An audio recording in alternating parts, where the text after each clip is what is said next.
অধ্যায় 459 সুযোগ হাতছাড়া করা। যদিও ফাদার উট্রাপস্কির দেওয়া মানসিক প্রভাব থেকে মুক্তি পেতে আমার সবসময় দা ফুলের কাছে প্রার্থনা করার ইচ্ছা হতো, তবু আমি খুব ভালোভাবে জানি যে কোনো অজানা সত্তার সম্মানজনক নাম উচ্চারণ করা কতটা বিপজ্জনক। সব গোপন সত্তা টোপ দিয়ে শুরু করে ধীরে ধীরে পথ দেখাবে না। এসব ক্ষেত্রে তারা প্রায়ই সমুদ্রের হাঙরের মতো হয়, যারা রক্তের গন্ধ পেলে পাগল হয়ে ঝাঁপিয়ে পড়ে। কিন্তু এখন লর্ড নিবস না, অ্যানসেস্টর কি চান? এমলিন হোয়াইট বিষয়টা বেশ হাস্যকর ভেবে বলল, এটা খুব খুব খুব বিপজ্জনক হবে।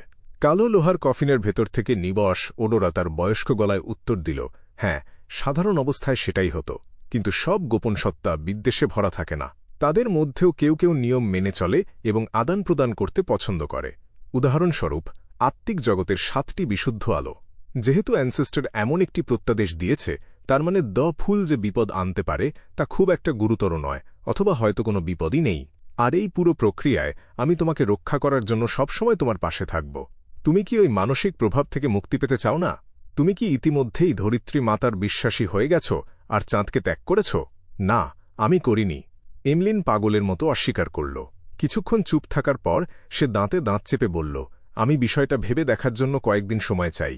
ঠিক আছে, কোনো সমস্যা নেই। আমি বিশ্বাস করি তুমি এমন একটি সিদ্ধান্ত নেবে যা স্যাঙ্গুইনদের সদস্য হিসেবে তোমার মহৎ পরিচয়ের সাথে মানানসই হবে।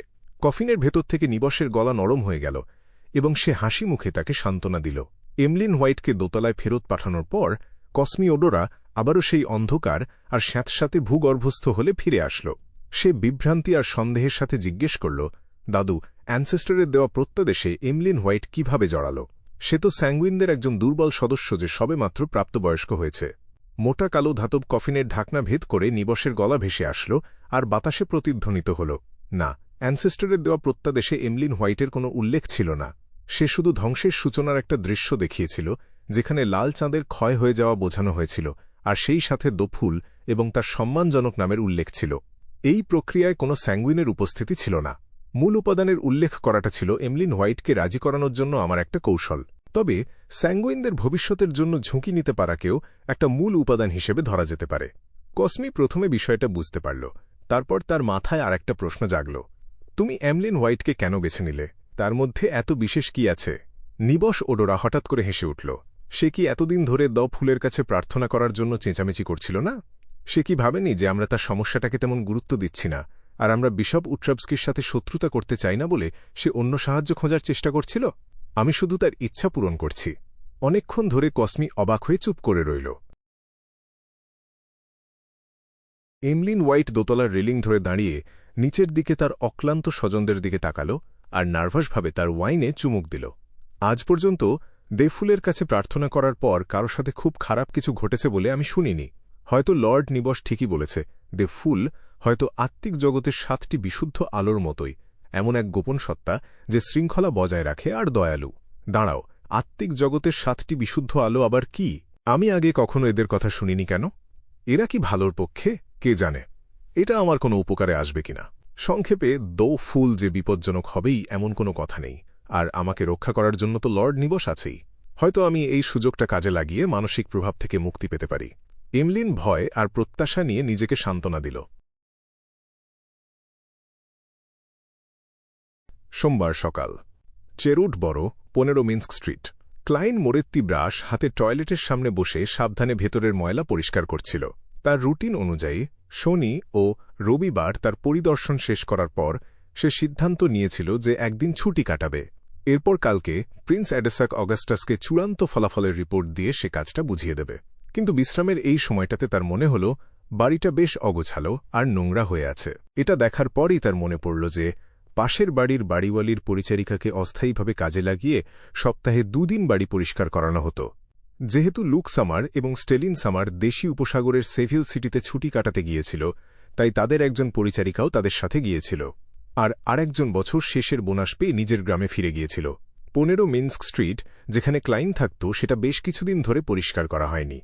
যেহেতু সে ব্যাকল্যান্ড ছেড়ে চলে যাচ্ছিল, তাই ক্লাইন ভেবেছিল 2 দিন কষ্ট করে থেকে যাবে, কিন্তু অবসর সময় মজা করার জন্য কুয়েলাং ক্লাবে যাওয়ার সাহস তার হল না। সে ভয় পাচ্ছিল যে প্রিন্স অ্যাডেসাক রেগে যেতে পারে, তাই তাকে বাড়িতেই থাকতে হল।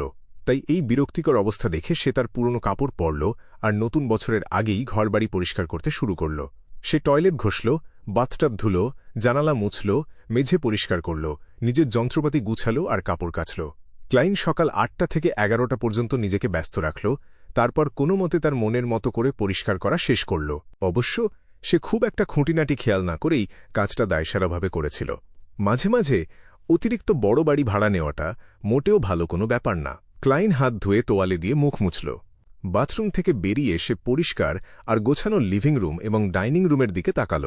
মেঘ ভেদ করে সূর্যের আলো স্বচ্ছ কাঁচের জানালা দিয়ে ভেতরে এসে তার বাড়িতে সোনালি ছোপ ফেলেছিল, যা দেখে তার ভেতরে অদ্ভুত এক তৃপ্তি কাজ করল। সে বেশ খুশি বোধ করল। দুপুরের খাবারের জন্য নিজেকে পুরস্কৃত করার সময় হয়ে গেছে। আমি একটা ভালো রেস্তোরাঁ খুঁজে নেব। ক্লাইন দোতলায় ফিরে গিয়ে তার জামাকাপড় পাল্টে নিল। দুপুরের খাবারের সময়ের জন্য অপেক্ষা করার সময় সে যখন খবরের কাগজের পাতা উল্টাচ্ছিল, তখন ডোরবেল বেজে উঠল। নতুন বছর প্রায় চলেই এসেছে, আর এখনও মানুষ আমাকে কাজ দেওয়ার জন্য আসছে। বসার জায়গা থেকে উঠে দরজার দিকে যাওয়ার সময় ক্লাইন কাজটা প্রত্যাখ্যান করার সিদ্ধান্ত নিল।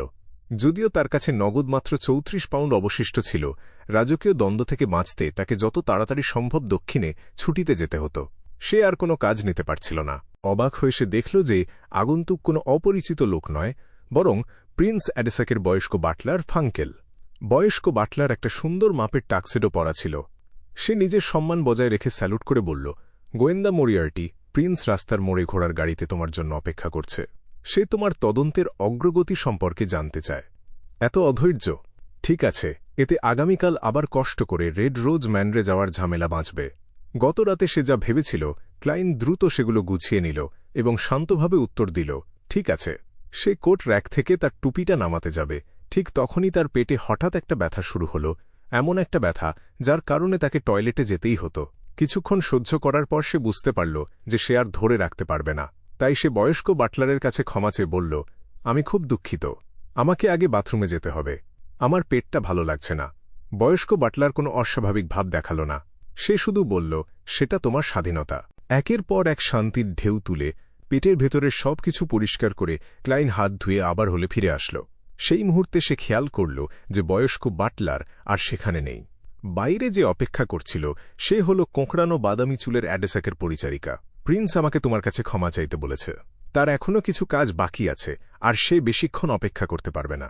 অনুগ্রহ করে কাল অথবা পরশুর দিন বিকেলে রেড রোজ ম্যানরে যেও। পরিচারিকা খুব সাবধানে মাথা নোয়াল। এখনও ১০ মিনিটও পার হয়নি, আর আমি যতটা সম্ভব তাড়াতাড়ি কাজ সেরে এসেছি। সাধারণত খবরের কাগজ থাকলে আমি বেশ অনেকটা সময় কাটিয়ে দিতে পারি। ক্লাইন হাসল, কোনো সমস্যা নেই। উত্তর পাওয়ার পর পরিচারিকা নিজের কাজ শেষ করে হাঁফ ছেড়ে বাঁচল।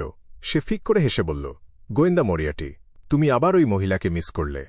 ক্লাইন কিছুই বুঝতে পারল না। পরিচারিকা গলার স্বর নামিয়ে বলল, এবার ওই যুবতী মহিলা প্রিন্সের সাথে এসেছিল।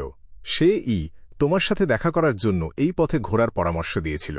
শেষ পর্যন্ত আমি পেটের ব্যথার জন্য তার সাথে দেখা করতে পারলাম না। কোথাও কোনো একটা গণ্ডগোল আছে। ক্লাইন হালকা ভুরু কুঁচকাল। মোটা আর নরম কার্পেট বিছানো একটা ঘরের ভেতর হাতে ধরা একটা পালকের কলম থেমে গেল আর লেখা বন্ধ করল। নিচে খোলা নোটবুকের ওপর লেখা লাইনের পর লাইন আর কেটে দেওয়া কথার দাগ ছিল। কাটা দাগ।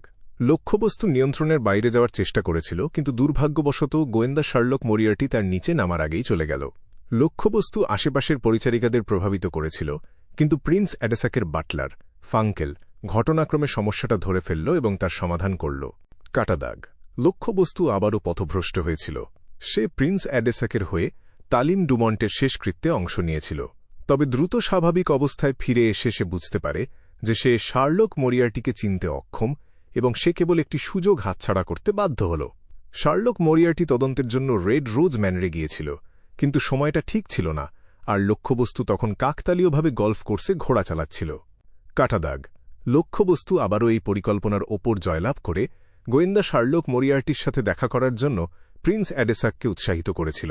দুর্ভাগ্যবশত শার্লক মরিয়ার্টির পেটে হঠাৎ ব্যথা শুরু হয়, ফলে সে ৭ মিনিট ৪৫ সেকেন্ড বাথরুমে আটকে থাকে, আর প্রিন্সের পক্ষে এতক্ষণ অপেক্ষা করা সম্ভব ছিল না। তার মুখের গড়ন ছিল একটা ভাস্কর্যের মতো, কিন্তু এক চোখে অন্ধ ওই মধ্যবয়স্ক মানুষটা তার পালকের কলমটা নামিয়ে রেখে এক নারীর দিকে তাকাল। তুমি ঠিক কি জিনিস তার শরীরে লাগিয়েছ? বারবার নিয়ম ভাঙলে বড় ধরনের সমস্যা তৈরি হবে। মহিলাটি নিচু স্বরে হাসল এবং বলল, এটা নেহাতই একটা দুর্ঘটনা ছিল। চিন্তা করো না, কোনো সমস্যা হবে না। কথা বলতে বলতে সে তার চুল পেছন দিকে টেনে নিল, ফলে তার লম্বা ফর্সা ঘাড় বেরিয়ে পড়ল। এরপর সে ধীরে ধীরে তার মুখে নানা ধরনের প্রসাধন মাখল, যা তাকে আরও আকর্ষণীয় করে তুলল। তাকে জামাকাপড় আর গহনা পরতে দেখে গাঢ় সোনালি চুলের মধ্যবয়স্ক লোকটি ভুরু কুঁচকে জিজ্ঞেস করল, তুমি কোথায় যাচ্ছ? মহিলাটি সরাসরি উত্তর না দিয়ে হাসি মুখে বলল, তোমার হাতের ওই কলমটা নিয়ে সাবধান থেকো। গতবার তুমি প্রায় অন্য কারো সাথে শরীর বদল করে ফেলেছিলে। তোমাকে সেটা মনে করিয়ে দিতে হবে না। এমন গভীর নীল চোখ, যার রং প্রায় কালোর কাছাকাছি, সেই মধ্যবয়স্ক লোকটি গম্ভীর মুখে বলল। মহিলাটি নিজেকে আরও চিকন দেখানোর জন্য তার বেল্ট শক্ত করে বাঁধল। তারপর সে অলসভাবে আড়মোড়া ভাঙল এবং মুখ ঢেকে হাই তুলল। আমি অরোরা অর্ডারের মিস্টার এর সাথে দেখা করতে যাচ্ছি। আমি আশা করি গুজবে যেমনটা বলা হয় সে ঠিক ততটাই পাগল।